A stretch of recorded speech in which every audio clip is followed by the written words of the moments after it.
Màu còn Đang bao nhiêu bên? Ui hỡi à. đi lên nè.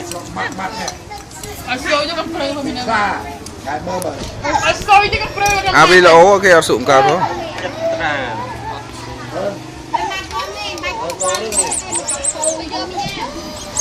Nông ăn tập tiền một buổi.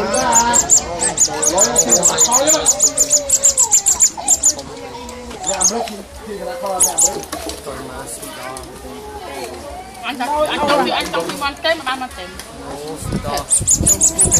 Mấy người lang tông ở đó rồi mình.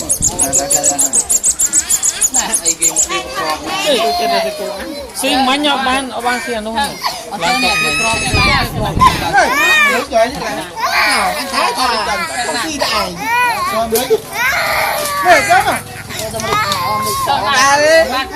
Ban là hao đó cái vô má rồi.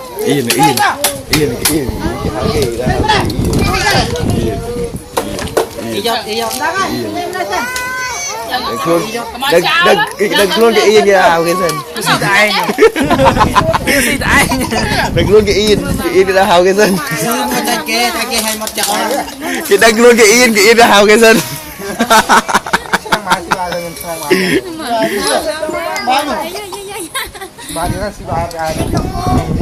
Anh cười mấy xì nó hỏi mà tôi triệt quay sang cái cho ơi mà một sang cái cho